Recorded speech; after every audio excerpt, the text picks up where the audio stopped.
As the conflict in Ukraine continues to unfold, many are questioning whether Joe Biden's hostile action toward Vladimir Putin over the last few months may be responsible for igniting this war.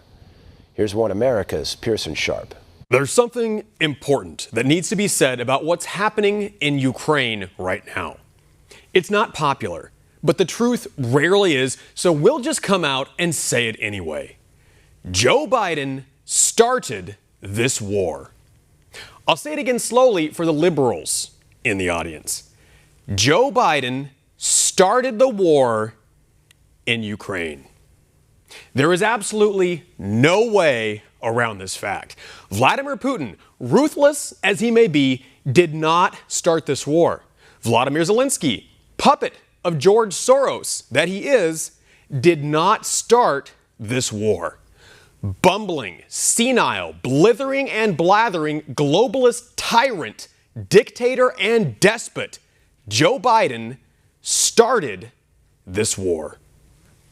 Although Russia is painted as a Hollywood movie villain by the left and the media, Putin has had one very clear, simple goal, one line in the sand from the very beginning.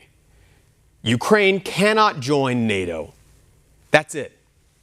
And if you're a reasonable, thinking person, that isn't an outrageous demand. As Tucker Carlson pointed out, Russia doesn't want American missiles planted at its doorstep, pointed right at Moscow.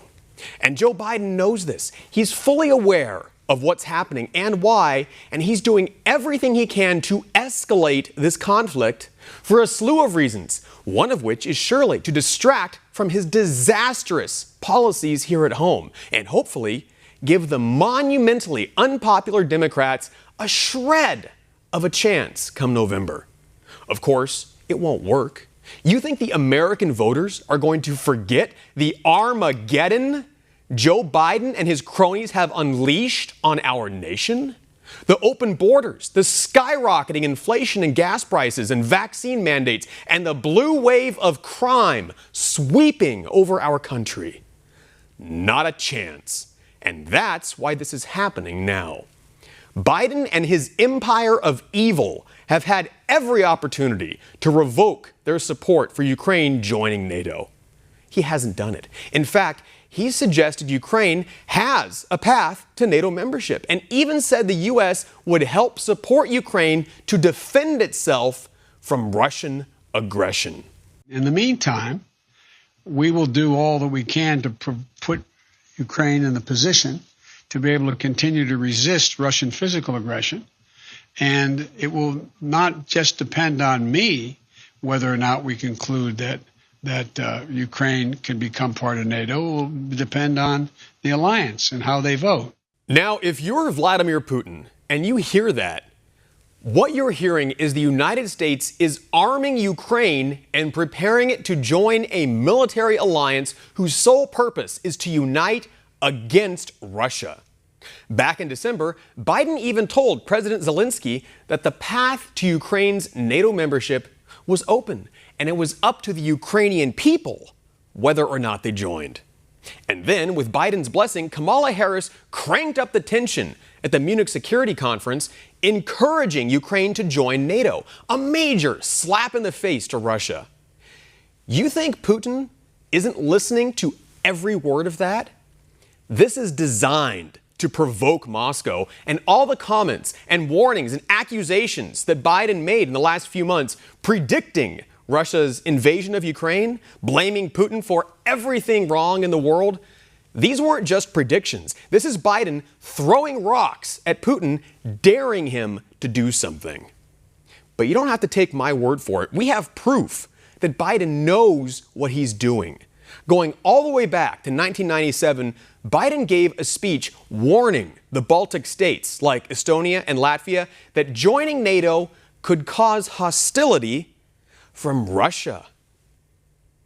We'll play the clip for you here when Biden was giving a speech for the anti-American Atlantic Council, and he clearly predicts that it could instigate conflict with Russia if one of its neighboring states was admitted into NATO. I think the one place where the greatest consternation would be caused in the short term for admission, having nothing to do with the merit and preparedness of the country to come in, would be to admit the Baltic states now in terms of NATO-Russian, U.S.-Russian relations. And if there was ever anything that was going to tip the balance, were it to be tipped in terms of a vigorous and hostile reaction, I don't mean military, in Russia, it would be that. Again, and I quote Biden, if there were anything that was going to tip the balance in terms of a vigorous and hostile reaction from Russia, it would be that. Clearly, Biden is aware of how admitting Ukraine into NATO is perceived by Russia, and he doesn't care. In fact, he's counting on it. What else could get him out of the hole he's dug for himself here at home? Experts have been predicting this for decades, that NATO expanding eastward would be a major trigger for conflict with Russia. In fact, when the Soviet Union fell in 1990, U.S. Secretary of State James Baker promised Soviet leader Mikhail Gorbachev that the NATO alliance would not move 1 inch eastward if Germany was allowed to reunify. Now we see that was just another empty promise from Washington.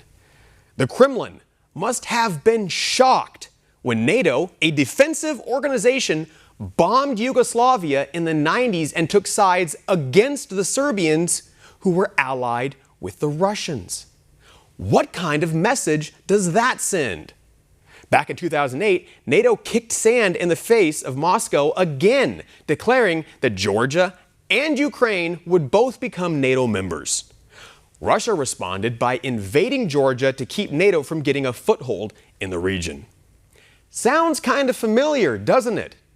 These are not confidence-inspiring actions. I want to paint you a picture in terms Americans might understand to help make sense of what's happening here. Imagine for a moment that the tables were reversed and that it was Russia that had tens of thousands of armed troops deployed all along America's border with Mexico. Just imagine that there were Russian tanks and MiG-29s patrolling the Rio Grande and Russian naval destroyers off the coast of San Diego. And they were all conducting war games, doing live fire exercises, holding massive combat drills right on our southern border. Then imagine if Russia built a military base in Tijuana and deployed missiles there and had them all pointed right at Los Angeles. And then, to top it off, Russia invited Mexico to join in an anti-American alliance which would allow Mexico to be armed with the latest weapons of war from Russia, designed specifically to be used against the United States. Now, in this situation, would Washington be blamed for sending troops down to protect the border? Would the American president be at fault for demanding that Mexico not join this alliance?